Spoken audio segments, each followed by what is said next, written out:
people like me.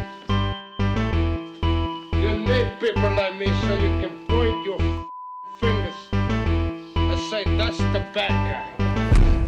That's the bad guy. That's the bad guy. That's the bad guy. That's the bad guy.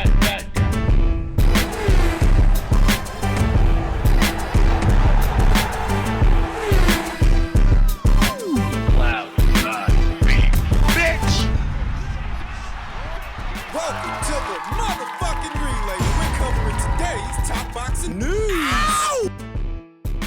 Okay, we'll start with this. On the heels of her latest win, her successful title defense over former champion Leonela Paula Judica, Senicia Estrada called out the only other champion at the weight, Yokasta Valle, who was ringside for the action. Scouting her opponent, potentially? I want Yokasta Valle next. I heard she's here tonight, Estrada said. I want Yokasta Valle. I'm the best in this division, and I want to prove it by beating Yokasta Valle. She can just hand me those belts right now, because when we fight, it's going to be bad for her. To which Valle responded, I'm not afraid of you. What you want, I've got. And what you've got, I want. In order to be the best pound for pound and to call yourself the best of this weight class, you've got to come through me. Saw Yokasta Valle flashing a BoxRec t-shirt that reads #1. During the broadcast, as she took in the match, it just so happens that BoxRec rates Yokasta Valle #1 in the division, the #1 minimum weight in the world. I don't really understand their rationale, it being that the two champions that Senicia beat at minimum weight are in fact better and more decorated champions than the two champions that Yokasta beat. Yokasta beat Spain's own Joanna Pastrana for the IBF title way back there in 2019, and she's held on to the title ever since. Joanna Pastrana was a solid fighter and a solid champion, but not more solid, not more decorated than Annabelle Ortiz, the longest reigning champion at the time that Senicia fought her and took the WBA title from her. Annabelle Ortiz was WBA champion for something like 9 fucking years. She was literally the longest reigning champion in the division and one of the longest reigning champions in the entire sport of boxing. Seems to me that Senicia's win over Annabelle Ortiz is a bigger and better win than Yokasta's win over Joanna Pastrana. You think about the other champion that Senicia Estrada fought, Tina Ruprecht. She was reigning WBC champion going into the fight with Senicia, and she just so happens to have fought Yokasta Valle years ago. Beat Yokasta Valle years ago. Yokasta never avenged the loss. Whereas Yokasta won her second alphabet title at minimum weight from newly crowned WBO champion Thi Nguyen, who in many ways was a novice compared to the other fighters, the other champions at the weight. She only had a handful of fights. For me and my money, the win over Annabelle Ortiz is better than the win over Joanna Pastrana, and the win over Tina Ruprecht is certainly a better win than the win over Thi Nguyen. Yet for some reason, BoxRec rates Yokasta above Senicia. Doesn't make sense to me. I've already faced fighters who are better than Yokasta Valle, so it's going to be an ass beating when I fight her. Estrada added, not only am I beating her, I'm beating her trainer and I'm beating Golden Boy Promotions. Technically, she's right. She dominated Tina Ruprecht, who beat Yokasta Valle years ago. Yokasta Valle, who responded by saying, I am a champion. I am a real champion. I have been on the road. I've been to Spain. I've been to America. I've been everywhere to earn my belts in 3 different weight classes, Valle responded. And guess what? You can actually come down to Costa Rica because I fill stadiums, not theaters. So let's get it on. Yokasta Valle is right. She's a big draw in her native Costa Rica. She sells out, draws quite a crowd. She has celebrity down there. There's no lying about that. The question is there more money for the fight in Costa Rica than there would be in America? Because while Yokasta Valle is a big draw down there, what is that worth? In terms of dollars and cents, what is that worth? Can Yokasta Valle offer Senicia Estrada the same or more money than she's already making to do things on her terms and come over to her side of things? Can she actually do that? Because it's my understanding that Senicia is making substantially more money as a top-ranked fighter than what she was making as a Golden Boy fighter. I don't think anyone should look at this past weekend's fight with Leonela Paula Judica Senicia Estrada looking a bit more human than she normally does. That's not a prelude or a preview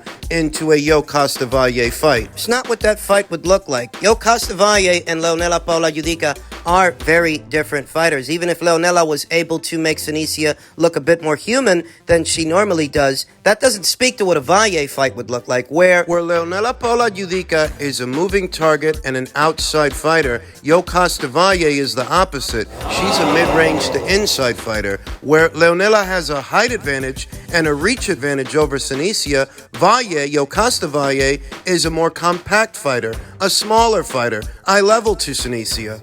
where Leonela Paula Judica is more of a boxer than a puncher, a moving target that works off the counter. Valle's the opposite. She's more likely to come forward and throw punches in bunches, throw combinations, crowd the pocket. That being said, if Leonela Paula Judica posed some challenges for Senicia, they are not challenges that Yo Costa Valle can pose because her and Leonela are very different fighters. The challenges themselves would be different. I am still not confident that this fight will happen because it sounds a lot to me like Yo Costa wants things on her terms, on her side of the street. And I don't imagine Senicia is going to go to Golden Boy. Go back. Or go to Costa Rica. To my knowledge, the only offer that has gone out from one champion to the other is Top Rank's offer to Yo Costa. And Yo Costa doesn't like the money, but where's her counter offer? Where's her offer to Senicia? If you're going to go as far as saying that you're a bigger draw in your country than she is in hers, then where's the offer? Show me the money. Where they at, though?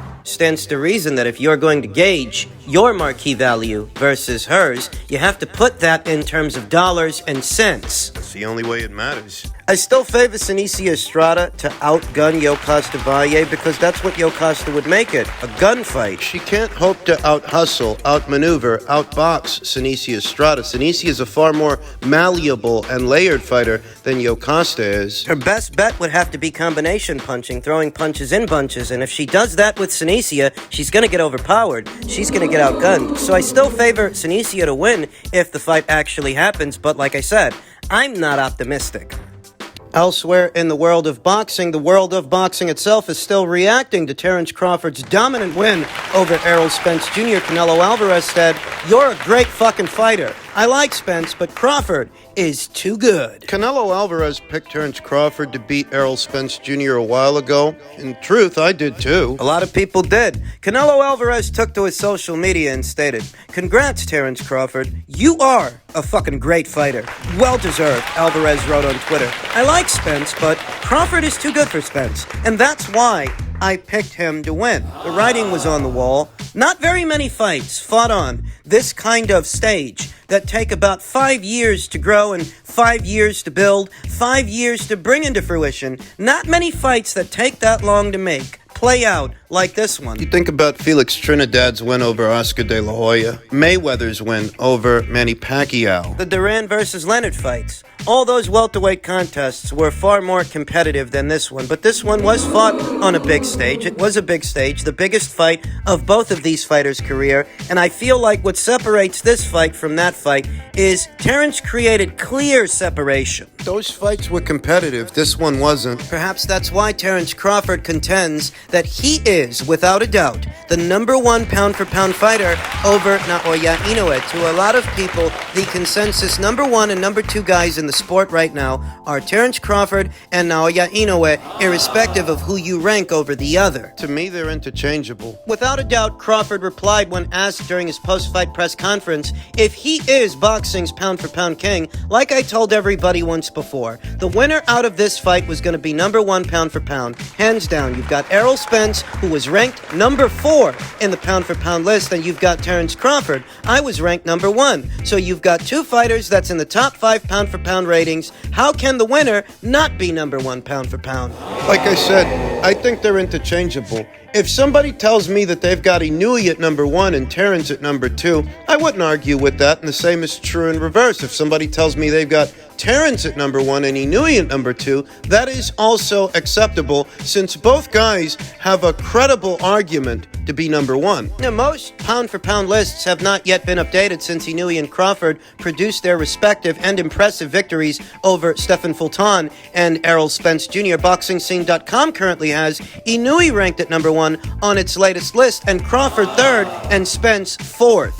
On the Ring IQ pound-for-pound list, the last updated version of the list, the last one, Canelo was at number 1, Usyk was at number 2, Inouye was at number 3, and Terence Crawford was at number 4, but the list has since been updated. There were several updates to make, which is why I was holding out until the outcome of certain fights. The outcome of Lopez versus Taylor and Inouye versus Fulton, Crawford versus Spence. I told you guys weeks ago, months ago, that in the summer months there would be a lot of movement on the Ring IQ pound-for-pound list based on the schedule of fights set to go down in the summer months. And now, in the current Ring IQ pound-for-pound lists rank standings, Terence Crawford ranks in at number 1 for becoming a 3-time lineal, 3-time Ring Magazine, 2-time undisputed champion, a thing unheard of in the 4-belt era. You don't see a lot of guys going undisputed, let alone 2 times. A lot of guys don't do that. There are a lot of champions in the sport of boxing, and there are even less unified champions and even less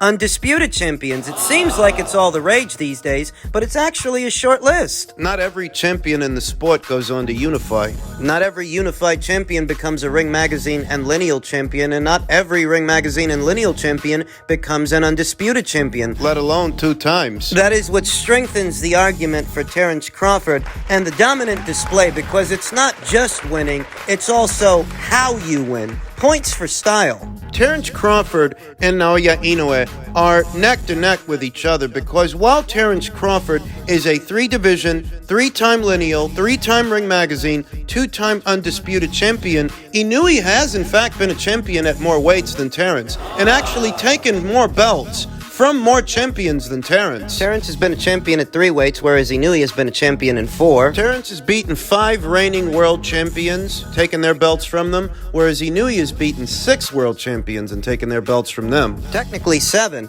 Terence Crawford beat Ricky Burns for the WBO at lightweight. He beat Victor Postol for the WBC at super lightweight, then Julius Longdongo for the WBA and IBF titles. That makes 3. Jeff Horn for the WBO at welterweight. That makes 4. Errol Spence Jr. more recently for undisputed. That makes 5. Whereas Naoya Inoue, who's been a champion at more weights than Terence and beat more champions than Terence, he beat Hernandez for the WBC at light flyweight, Narvaez for the WBO at super flyweight, That's 2. Rodriguez for the IBF at bantamweight, Nonito Donaire for the WBA at bantamweight. Then again for the WBC that Nonito took from then unbeaten Nordine Ubali. Nonito took the WBC from Ubali, and Inouye took the WBC from him. Then he moved on from that, took on Paul Butler. It's what? 5 or 6 champions? 6 if you count Donaire twice, and if nothing else, he moved up to his 4th weight class and dominated Stephen Fulton. That brings it to about 6 or 7. More than Crawford. More champions than Crawford.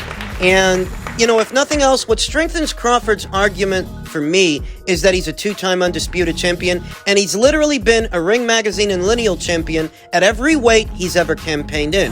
What Inouye can do to usurp him is become a 2-time undisputed champion later on this year opposite the Ring Marlon Tapales. If he does that, he will overtake Terence's number 1 spot. On the premise that he will have become a 2-time undisputed champion like Terence, but he will have also been a champion at more weights than Terence, having beaten more champions than Terence. By a clear margin. It really is hair-splitting, because as stated, for me they're interchangeable. For me, they're neck to neck. But that would give Inouye a credible enough argument to usurp Terence Crawford for that number 1 spot. Both Terence and Inouye jointly have bumped Canelo Alvarez and Alexander Usyk down to number 3 and number 4. Previously, they were at number 1 and number 2. Canelo's loss to Dimitri Bivol at what was his 4th weight, it did cost him some ground, and he's got a little bit of catching up to do. The silver lining for Canelo is that he can catch up. This time. When Canelo lost to Dimitri Bivol per the rules that govern the list, no fighter coming right off a loss is allowed to maintain a rank. Thus, it took for Canelo to get back in the winner's bracket at super middleweight opposite the ring Gennady Golovkin for him to be reintegrated into the list. But when he was, it wasn't at number one. It wasn't at the top spot. Now, Canelo, having been a champion at 4 weights like Inoue, and having beaten more champions than both Inoue and Terence Crawford, he already has an argument to usurp them. Terence beat 5 world champions and took their belts. Inoue beat 6, technically 7, whereas Canelo has beaten 8. It's points for style that have Terence and Inoue currently ranked ahead of Canelo. That Canelo didn't do to Golovkin what Terence just did to Errol, and Canelo didn't do to Golovkin what Inoue just did to Fulton. Even though he beat the hell out of John Ryder, he didn't stop him, whereas, Terence stopped Errol and he knew he stopped Fulton. So he has a slight bit of catching up to do, though the argument for him to be ranked ahead of them is already there. He's just got to keep piling up the wins. Usyk drops down to number 4, having not been a champion in as many weights as Canelo or Inoue or Terence. He's starting to lose ground, and it's not his fault, but those are the circumstances that, in all likelihood, the Fury fight isn't going to happen, and he will be deprived of the opportunity to become a 2-time undisputed champion, which is unfortunate, but we can only rate him for the fights that he has, what he's done so far. And he's done very well for himself so far, having become undisputed Ring Magazine and Lineal at cruiserweight, unified Ring Magazine at heavyweight, something like 4 or 5 world champions he beat. Still one of the pound-for-pound best fighters in the world. Ranks in at number 4, 4-division champion of Japan, Kazuto Ioka, one of the most accomplished fighters that country has ever produced. For becoming WBA super flyweight champion, he is thereby reintegrated into the list at number 5, ahead of Teofimo Lopez. Kazuto held the WBO title, but he relinquished it so he could move forward with that rematch against Joshua Franco. And he beat him. He outclassed him in the second fight, took his WBA title from him. Having beaten approximately the same number of champions as Teofimo, that's what gives him the argument to be ranked ahead of him. Teofimo's only been a champion at 2 weights, Kazuto has been a champion in 4. But Teofimo is also thereby reinstated in the Ring IQ pound-for-pound list based on his dominant showing against Ring Magazine and Lineal WBO super lightweight champion Tosh Jailer. Teofimo's got a decent resume for a kid his age. Beat IBF champion Richard Comey, WBA, WBO Ring Magazine champion Vasyl Lomachenko, and more recently, WBO Ring Magazine champion Josh Taylor. Jermel Charlo, Artur Beterbiev, and Heaven Daney lose ground to them, lose ground to Kazuto and Teofimo. Kazuto and Teofimo are multi-weight champions. Jermel, Artur, and Devin are not. Those guys have only ever been champions at 1 weight. You will notice that in the second tier and the first tier of the list, all those guys are multi-weight champions. The guys at the bottom aren't. So it breaks down. New entrant at number 10, Japan's own Kenshiro Teraji, unified light flyweight champion, who's beaten 3 champions at that weight. Gun Lopez for the WBC. Back in 2017. Lost the WBC title in 2021 to Masamichi Ibuki, and he then won it back in their rematch, their immediate rematch. That makes 2 champions. His dominant knockout victory over Hiroto Kayaguchi in their unification match. That makes 3, thereby warranting Kenshiro to be ranked amongst the best pound-for-pound fighters in the sport. And those are the Ring IQ pound-for-pound list updates so far.